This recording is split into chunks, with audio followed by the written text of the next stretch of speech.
Yo everybody, what's happening? This is King Nana and you're watching Victory Streamz TV. Just a little MTV Cribs kind of thing.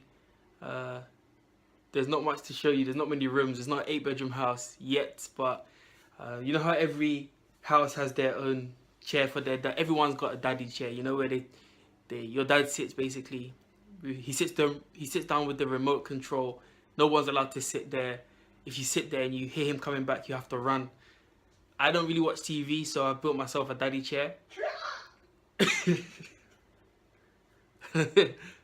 don't know if you heard that, but my wife just said "chia" in the background. Okay, anyway, I built this chair for myself, this desk for myself, for when I'm doing reading, for when I'm doing studying, or if I work from home sometimes.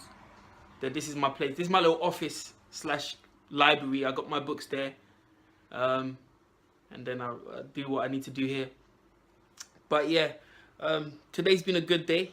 Went out with my family, went to IKEA, went to go and eat, and then we went to Tesco. Every little helps, man. So with today's video, what I'm gonna do is, part of it will be like a vlog, and then part of it will be what's this thing called, advice hut segment, where I'm talking about the topic of how to host, how to MC. Now when I say how to MC, I don't mean MC like, yo, I'm an MC. I mean MC as in like a master of ceremony. For those of you who know me, I do MC events, weddings, programs. So if anyone's looking to get involved in that and would like advice on that, I can give you a few tips. Now with that part of the video, with the second part of the video on the advice part for hosting, it's cool. I've got some clips in there I'm gonna put in, but with the first part, I don't know where the footage went, so I'm actually gonna film it from today, as though I don't know what I'm trying to say. What I'm trying to say is I'm actually gonna film it today, but put it before an event which you'll get it when you watch it. Basically, I'm gonna put it before an event where I hosted, and you'll see, and I'll connect it together. But for now, I'll just take you through a little bit of my day, show you a few clips of what it was like. Come hang out with me, come check it out.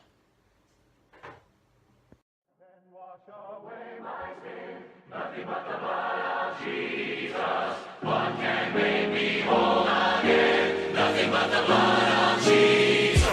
What can wash away my sin? Nothing but the blood of Jesus. What can make me whole again? Nothing but the blood of Jesus. Oh, precious Jesus, Lord, makes me white as snow. Come in, guys. Shakina, Naka, say hi. Hi. Azai and Shakina, say hi.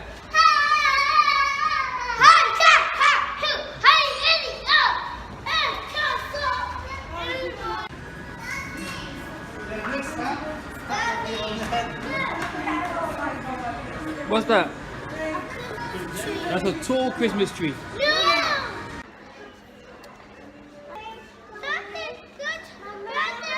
Yeah? Go to the life of prayer. Where's that? Here. It's over here. Up there.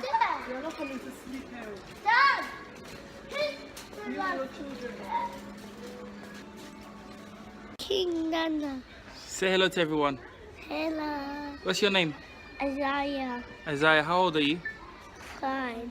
No, how old are you? Fine. You're not 5, you're 3, isn't it? When are you... What did you do for Christmas? Have a gift. What gift did you get?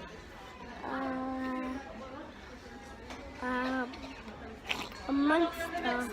Monster. Okay. What's that?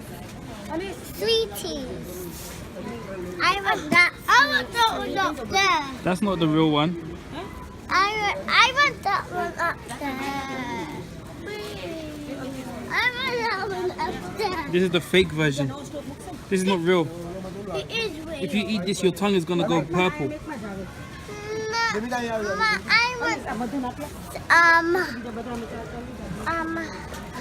one because my tongue is gonna get yellow. Really? Yes. Is it true, Isaiah? Or is she waffling? I want this one up there. This is not real. It is. It's not. He's gonna make have a baby. Huh? I want Mama to have a baby. Another baby? You've already got a twin brother. What did you just say? I just got my brother. So what do you want? I want a twin baby. You want another baby? So you want mommy to have another baby? Somebody please help me explain to her that babies don't grow on trees. Anyway, I'm here with my family. We're in Nando's. We just finished eating. Did you enjoy the Nando's? Yeah! But this is Shekinah. She's a twin. She's got a twin brother called Isaiah. They've just gone to... Mummy's taking Isaiah to the toilet. We're here in Nando's in Wembley, isn't it? Yeah! We just had a big meal. I'm full up. But I'm full up. you're full up as well. Yes! Don't put your saliva straw on my screen, please. Yeah?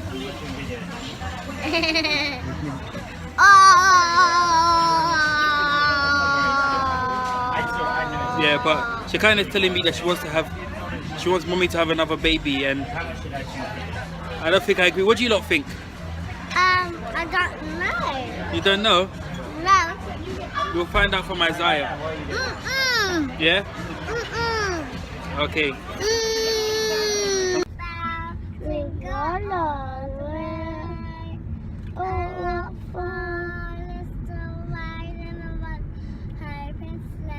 Hey, jingle bells, jingle all the way.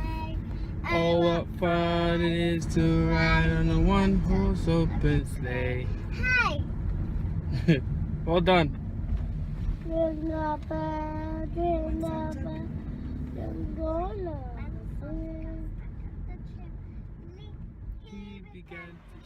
Okay, so we want to start talking about how to host events, how to be the master of ceremony of events, or the MC as they call it, of events. And we're just going to discuss a few things in points. I've brainstormed a few ideas that I think have helped me, so hopefully can help you. The first thing that I've put down is to perfect your craft. That's right, perfect your craft. Whatever you do, I believe in general, you should aim to be the best at what you do. The Bible says to strive for the mastery, so I believe that you should aim to be the best. And whatever your hand finds to do it with all your might. So you look at even sports people of the world, Cristiano Ronaldo's, the Messis, they take extra time to practice and to train. I heard about Steph Curry. After the training session, while his team go into the back, he'll stay out and he'll throw 200 balls into the hoop. After training, he perfects his craft. Anyone who's good at anything puts work in, so I think you have to put the work in, perfect your craft as an MC. Don't just be mediocre. You should also decide that if I'm singing, whatever I'm doing for the Lord, or whatever I'm doing as my craft, I'm gonna perfect it. I may not be able to sing like A, B, or C, but the sound that I'll produce will come from a place of worship that no one else can produce. The next thing that I want to advise with is dress well.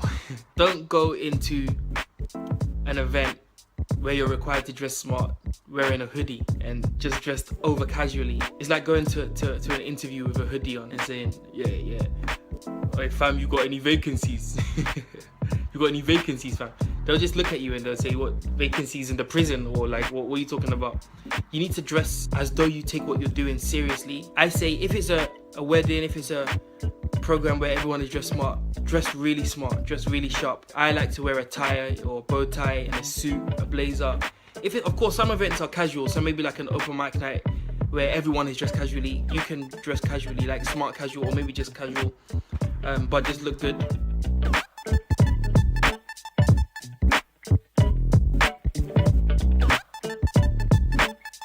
If you feel confident, you'll look confident. That's what I'm trying to say.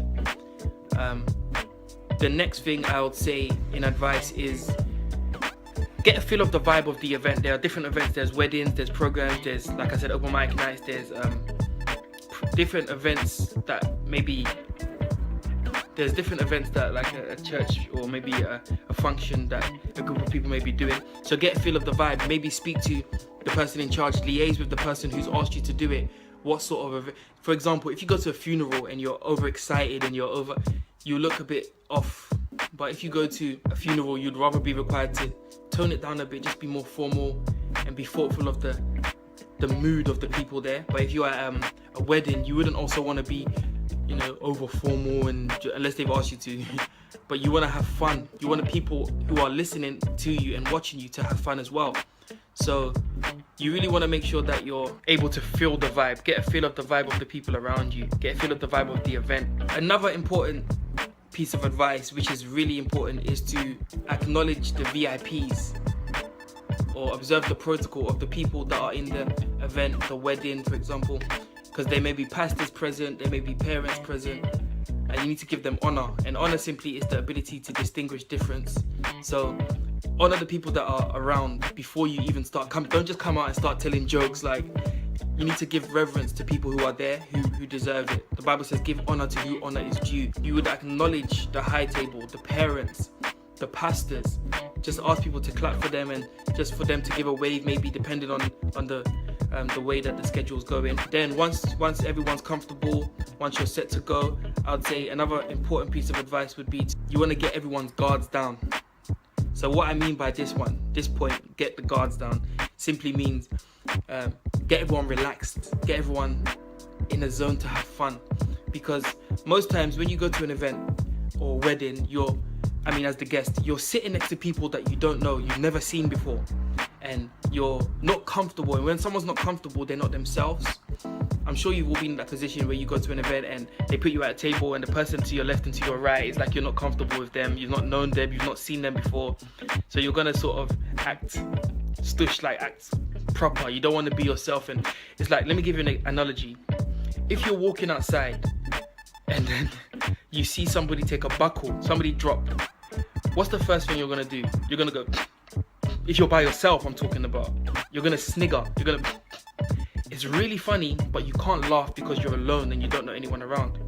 I mean, some of you are just cold, you would just laugh anyway. But if you're with your friends and then somebody takes a drop, you can laugh, LOL, laugh out loud, did you see that? I mean, I wouldn't advise anyone to do that because when it's you don't want that. But we've all done it before. Like, you've seen someone drop, you're with your friends, you just start busting up. When you're by yourself, you reserve your laugh. It's more like... So what I'm saying is, when you're not comfortable with the person next to you, if you've not built a rapport, you can feel uncomfortable to laugh and to be yourself. So what I do is, I tend to get a lot of crowd interaction, or what I call and response. So I'll say, if you can hear me, say this, or when I say this, you say this, so that by that time your guards have come down. Or I'll say, turn to the person to your left and say, or turn to the person next to you and say, we're here to have a good time. So by the time you turn to them, you said, we're here to have a good time. You've looked at them, you've made eye contact, you've smiled. So you've built a small but an important piece of rapport. So now your guards are down. Now you're not as reserved. Whereas before, if a joke would come, you would just laugh like, because you weren't comfortable with the person next to you. Now you can laugh a bit more like that because you've had a rapport built up with the person next to you. So as an MC, you want to make the people feel comfortable around the people they're next to. I know these things go unnoticed, but they're really important. And these are things I've had to learn by myself over the years. Once someone's comfortable, they'll laugh and be themselves. So you can actually tell a good joke, people won't laugh, and you'll feel like, oh, I flopped the event, I'm not doing well. It's not that you flopped, the joke was good, the joke banged, but you just weren't telling it to people that were comfortable. Whereas you can tell a decent joke and people will laugh. And it wasn't all that, but it's because they were comfortable. Do you see what I'm saying? Okay, and another point which is kind of tied to the last point is to make people laugh. As an MC, as a host of a wedding, of a program, you need to make people laugh. Like, people don't just come to enjoy by sitting down and being straight. You need to make people laugh, make people happy. That's your role. For it to be in a good event, people have to laugh. Do you see what I'm saying? And be confident in it, even though people might just see it as foolishness or silliness. It's actually a gift that God has given to you to help people to have joy. Listen, I think I mentioned it in a later part, like before I hosted, I mentioned it, that people come to a wedding, to a program with all sorts of issues. One person's come, they've lost someone in their family. Someone else has got, they're on their final warning at work. They've come, their mind is there. Someone else too, their fiance has said no more. I'm going for someone else. They're stressed. Someone else has come. People, what I'm trying to say is people come with all sorts of problems, and some of them are down. Some of them are depressed. Someone's failed their exam. Someone's got all sorts of problems, and they bring that mood into the hall or into the auditorium where you're having the event, and it affects the atmosphere. I'm telling you, atmospheres are very real. So people can come in with all these bad vibes, and then you've got to bring a good vibe to each of them. It's a blessing to make people laugh. In fact, the Bible says in Proverbs that, in Proverbs somewhere, I don't want to quote it and misquote it, but it says, laughter does good like medicine. So in other words, as an MC, as you bring comedy forward, you're actually bringing medicine to people, to wonderful people that God has created. You're bringing joy to them, to de-stress them, if not for a few hours, just to make them feel relaxed and to bring joy into their life. It's a blessing.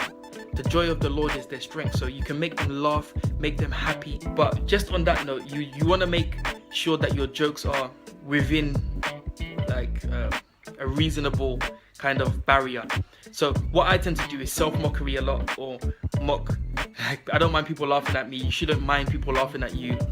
Like, just joke at myself and make people laugh at me, or maybe tell some funny stories about myself, or maybe I do a lot of jokes about different countries because everyone can relate to that, and I want to make it very relevant. It's okay to do that, because if you tell a joke about, let's say, Ghanaians, they're not going to take it to heart, or Nigerians, they're not going to take it to heart if you let them know it's a joke and it's light-hearted banter. But don't go around the audience picking people and then letting everyone laugh at them. I'll never do that, because if you tell a joke with someone in the congregation, with someone in the audience, with someone in the crowd, the person who's laughing at that point, the next thing that's going through their mind is, rare, he's just destroyed that guy next to me. What if he tries it with me? So let me put my serious face on again so he don't bring it to me. It's going to kill the vibe again, and people won't feel comfortable. Remember, I told you, if you're not comfortable, you won't be able to be yourself. You want people to be comfortable. So don't go around, like some comedians do it, but I personally wouldn't do it, mocking people in the crowd. Just keep it self-mockery or general mockery at nations or things that we can all relate to. Okay, so the last thing I want to mention is confidence. You have to be confident. As you go out, you're stepping in front of hundreds or maybe thousands of people. If you go out and you're not confident, it's going to show and it's going to tell. You'll take the attention from the event, and you'll put the attention on yourself in a bad light, so you just look weird. Like, let me give you another analogy. Somebody help me. Analogy. Whatever. Yeah. What I'm trying to say is, if you look at universities, when you were in university, you used to do like, or if you're still in uni, you do presentations where someone will come and stand and give a presentation about a topic. Most people come out with good content, but with a bad level of confidence. So some very smart people can write pages of like slides on the presentations, but they come out with low level confidence. So they're probably up till 3 a.m. writing all the slides in order with high level content, but they come out and they're sweating and they're proper nervous. They just look wrong. It just looks off. So your mind goes from presentation content to the way that they look so nervous because they're just sweating profusely. Like, you're just thinking, somebody get this guy a handkerchief. However, there are people who don't have such good content, but they have confidence. You can have like one graph and like 3 lines on one slide. I was one of those people, like, but the way you present it convinces the people listening that you know your stuff, even if you don't. Like, you can have a graph and be like, you see this graph here? This graph is going up. But what that means is that we can do it. Yes, we can. Easy, like Obama. Like, you just convince. You have a confidence when you speak, and the confidence comes through, and it portrays as someone who knows what they're talking about, even if you don't. However, you can have 700 slides of good content, come out there and just be like, yeah, I don't know, but I put this together, but you just look nervous. So overcome your nervousness, overcome your fear, be confident. As you come out on stage, overcome your fear. Perfect love casts out fear. You've not been given the spirit of fear, but the spirit of power, of love, and of a sound mind. So whatever you do it confidently, do it boldly. Let your charisma shine, because you are the light of the world. Help people to have fun by being confident. Yeah, so I hope these tips have helped you. It's not everything, but it's at least a foundation to build upon, or maybe if you've already started hosting, it's something to work with. So here's a few clips of me hosting an event. It was a carol service at church. It was a really good event. I got good feedback. I enjoyed it. I loved making people laugh. I get fulfilled making people laugh. Let me know what you think. Bless. Okay, I'm feeling good. I'm feeling happy. I've opted for a bow tie as opposed to maybe a slim fit tie or something.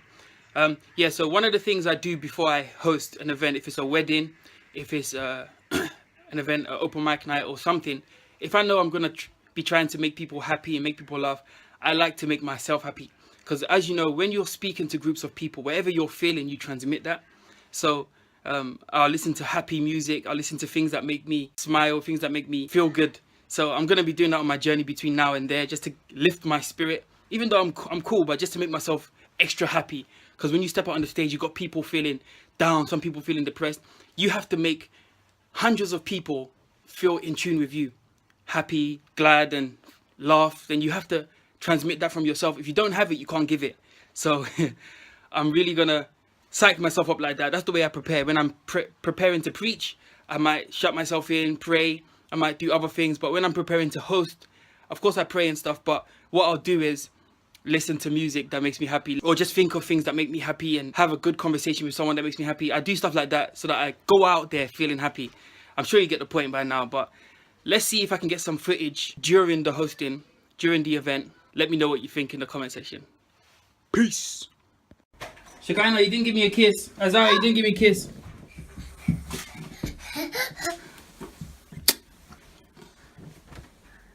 Bye. Give me a hug as well. Bye. I thought you didn't give her daddy a hug. Bye.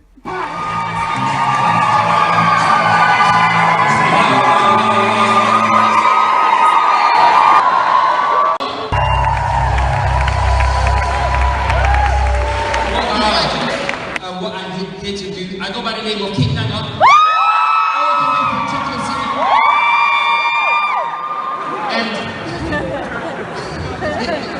And you know, I've been quite stressed lately. Somebody say, oh. So I decided to go and speak to Reverend Steve. Now, Reverend Steve done my marriage counseling, and he said he listened to everything that I've been going through, and then he said, you know what? All you need to do is vent your anger, vent your stress. So I'm going to give you the opportunity to host the Christmas carol service. So here I am to host, not just to host, but to vent my anger, okay? Wow. So I'm going to be talking about a lot of things that have nothing to do with Christmas carols. Alright, so I need you to work with me. I'm one of those hosts who likes the vibe of the crowd. So you give me a good crowd, I'll give you a good show, alright?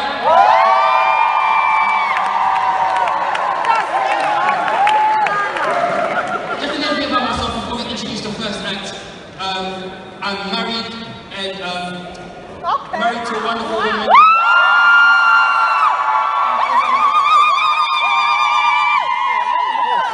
Behind every successful black man is the police. I mean, I've got twins. One boy, one girl. Oh yeah! They're 3 years old, and the girl's actually very, very smart. Yeah, it's So she started talking back to me. Okay. I don't like that. That's why I'm not punching her in the throat. But you know what? Moving aside from that, I feel that this church has been a blessing to me. Lighthouse Chapel International has been a blessing to me. Yeah! First off, a blessing, isn't it? One of the things I've come to value through this church is variance, variety. I've come to distinguish differences amongst people. Yeah. I mean, looking out here, there's a variety of nations represented, isn't it? Yeah. We've got people of all different walks. I heard a story once about 3 different races. Forgive. An English man, a Jamaican man, and an African man. Can I talk to you? Yeah. And then what happened was, they used to work for a man in a hut. His wife had died, so he didn't want anyone to come inside the hut. They just worked outside. It's just him and his cat in the hut. So they're working, and one day they're tired, and they say, I'm actually going to go into the hut. The Englishman speaks first and says, you know what? I've had enough. Alright? I'm going in there, I'm thirsty. Hopefully he's sleeping. But the Englishman walks over there, you know English people?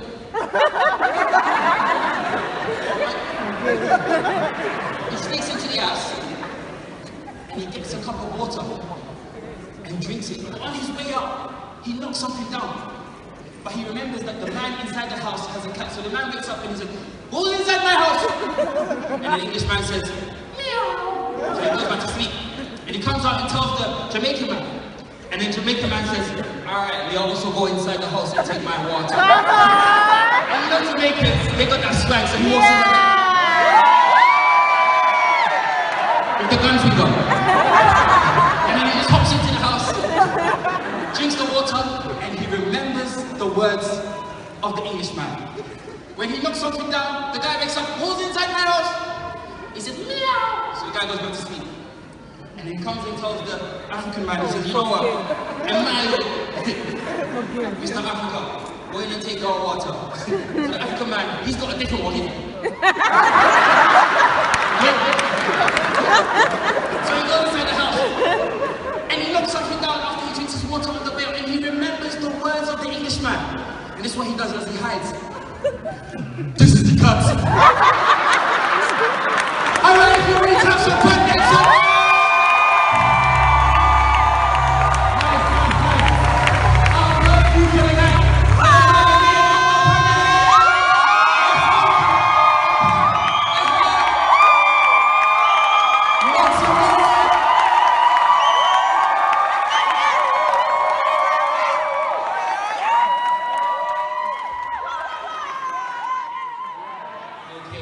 So can I talk to you just a little bit before we introduce the next? Yeah. Yes. Okay. It's been a good year, hasn't it? 2016. This year has literally felt like 2 months. Yeah. It's gone so quickly. A lot has happened this year. I mean, the Brexit. Hey. Or as my mom would say, blessings. It's like I've left the blessings. So mom is Brexit, alright, Brexit. Donald Trump won the elections. I've advised myself, I said, listen, if Donald Trump can win the election, I can run for Prime Minister.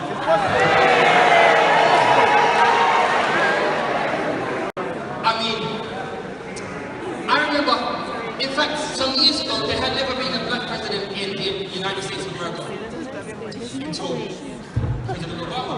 But before him, there was who? George Bush, isn't it? And you know, there's something called the inauguration. The inauguration is basically where they swear you in officially, and you walk in front of thousands of people and introduce yourself as the official president of the United States of America. So when I introduce George Bush, I want you to give me a round of applause as if he was actually here, right?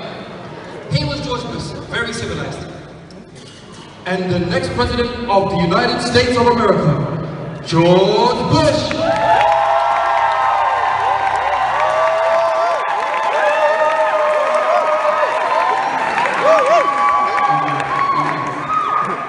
That was cool. But then, a black man won the election. So when I say President Obama, make some noise. Ladies and gentlemen, the next president of the United States of America, Barack Obama!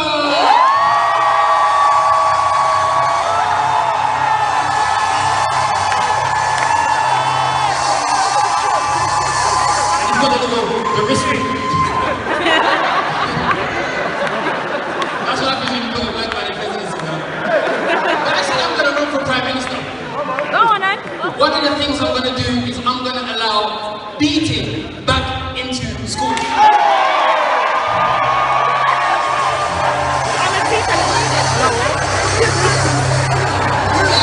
I'll tell you guys, some people are like, "Oh, King Nana, you're just being old, you're being old-fashioned." Let me explain. Explain. When I was growing up in school, in this country, I was bullied. Forget. I remember going to school and everyone in primary school had a what? Pack lunch. You remember pack lunch? Yeah. Spider-Man pack lunch. My friend Gary, he was English born here. He had his pack lunch. His Capri Sun, his sandwich, and then I would come sit next to him. Open it up. My soup.